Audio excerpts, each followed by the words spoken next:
All right.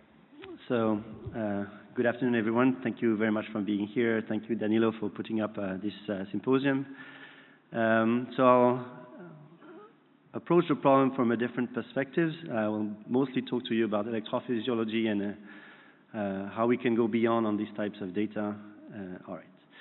So, apologize for the title, but basically I will try to mention how we can go beyond frequency bands, and can we learn something which is finer about the shapes and waveforms that your brain can produce in your neurons. So let's see if I can move slides forwards. All right. No. Yeah, all right.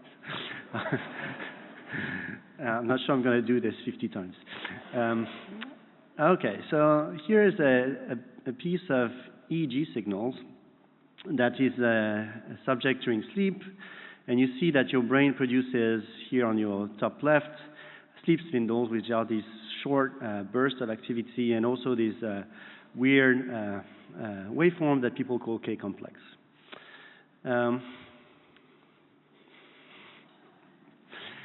What you see here is another neural time series that you can observe if you look at the motor cortex.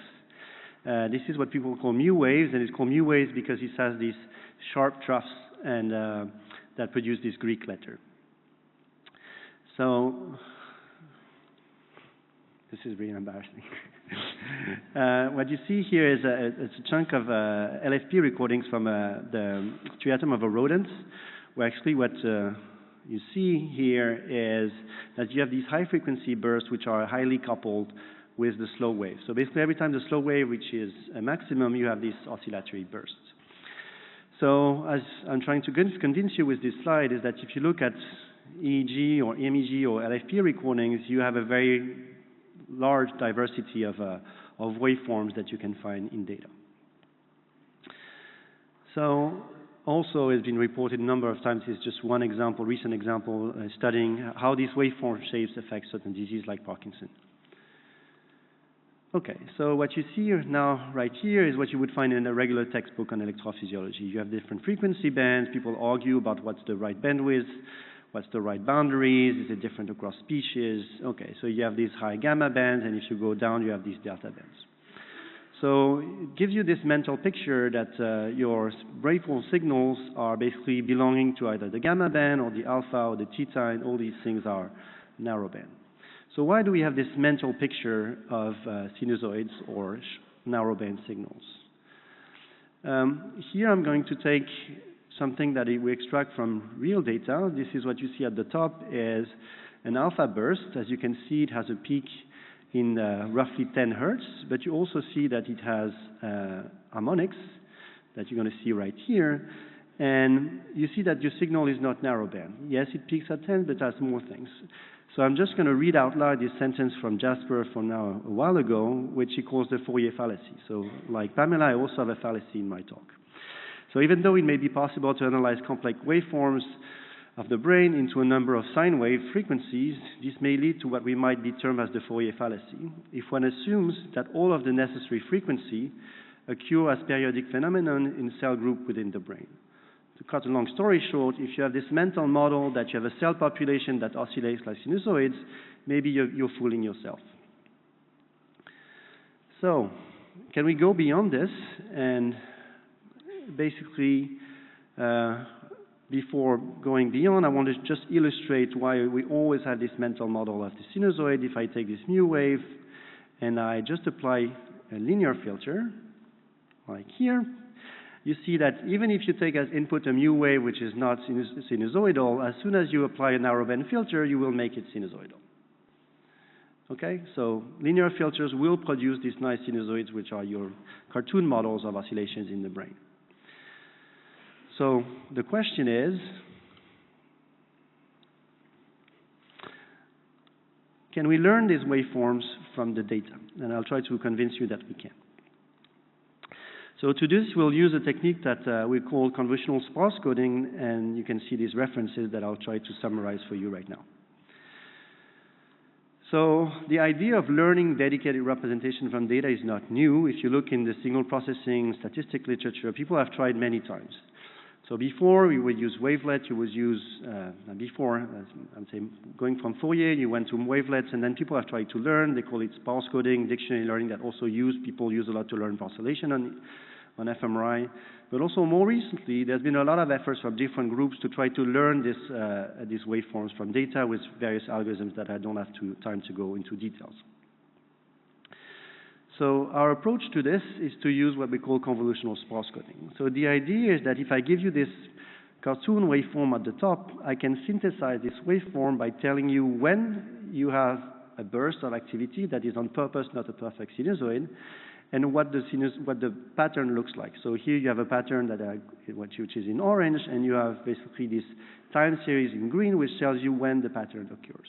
If you're an fMRI person, it's similar to what you imagine as an HRF that is with the onset of your design. But here we're going to learn both at the same time. So how would you do something like this? So if I call X my input data, basically you're trying to say that what you observe is just a linear sum of various atoms. Here I just showed you one. So I've got K atoms, and you obtain your waveform by doing this sum and then this sum of linear convolutions.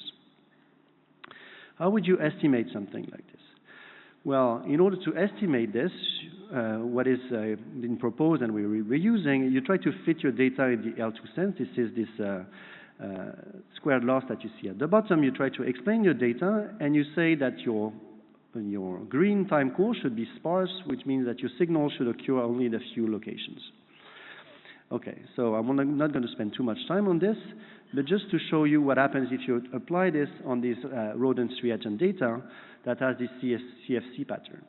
So here I take my data, so I take multiple minutes of data, and here I learn these three atoms, and what you see in these three atoms without doing every complicated comodulograms or fancy cross-frequency coupling measures, you can already eyeball the data, and you see that you have these high-frequency wiggles that appear on top of your slow waves.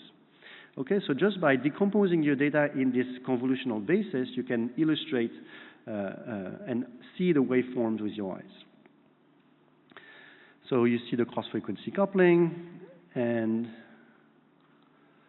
now the question I would like to answer with you is, can we generalize these types of ideas to when you have an array of sensors, like an array of EEG sensors or an array of MEG sensors?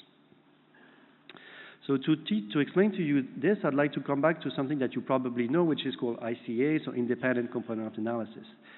The idea of ICA is that you have your multivariate time series on the left, that I'm going to call X, and here on your right, you have ICA sources. So X is on the left, S is on the right, S stands for the sources, and to go from S to X, you just apply a linear operator that usually people call A. It's the mixing matrix that allows you to go from things that you can picture as sources in the brain to something that produce EEG, which is mixing all these latent sources. So if you look at what ICA does, at least in this example on the electrophysiology and EEG, is basically saying that your data can be just decomposed as a sum of rank 1 matrices. So here, if I write X equal AS, it means that the data is just a topography. So this is A1 or AK. Topography that you see in blue and red at the bottom. So you see the frontal topography, which is actually an EOG blink. And what you see on the right is another dipole, which comes here from the auditory cortex. That is another source in the brain. Okay, so you have this data that you decompose as a sum of rank 1 matrices. So now the idea of CSC is to generalize this. Sorry, I'm going to drink a bit.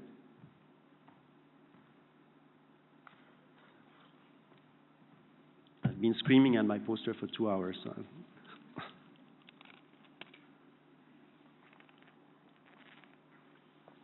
So now I take this idea of convolutional sparse coding when I've got my array of sensors that you see here.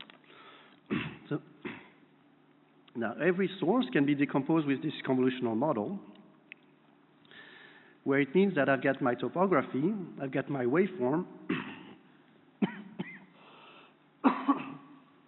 and the Z array here tells you when this waveform occurs.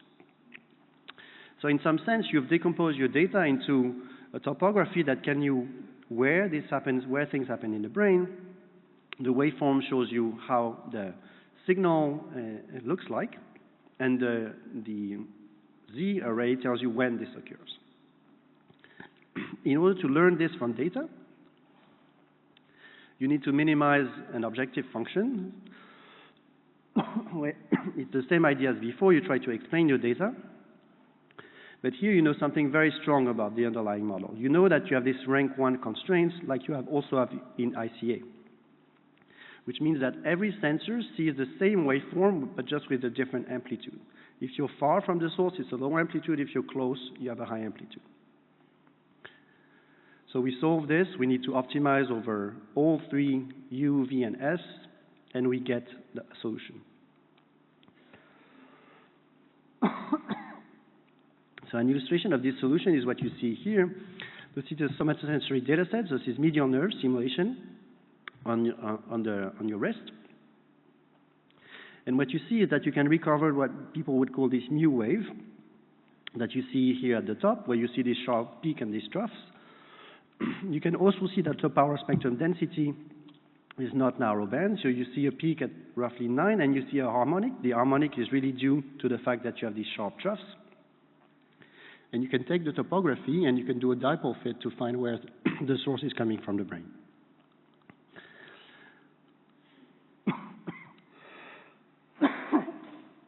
So now this is another data set. This is an auditory task. And I run this convolutional sparse coding model, and I see very nicely the waveform of the heart.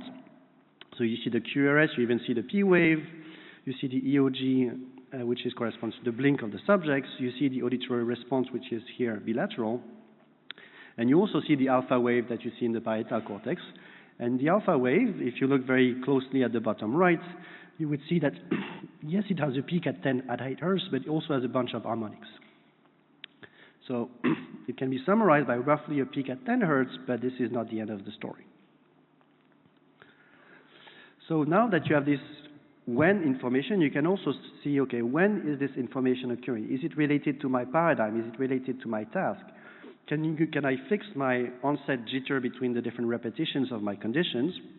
And this is what we illustrate here. I give you the pull request of Tom, who did it last night. This is very fresh results. And you see that he could basically show that these onsets of the different atoms are basically subsequent to the stimuli and have a slightly different jitter across all repetitions. So if you want to try, you can try all these techniques. So I'm going to give you now a bit of a pointers to do this. So we call this technique alpha CSC. Here's the link to the software that you can try and install. If you go to the example page, you can run this example.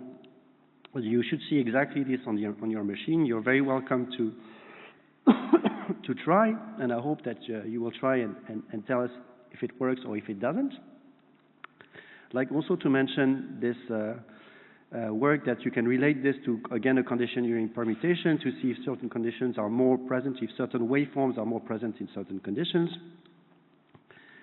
And you can install this, and it's available on PyPy.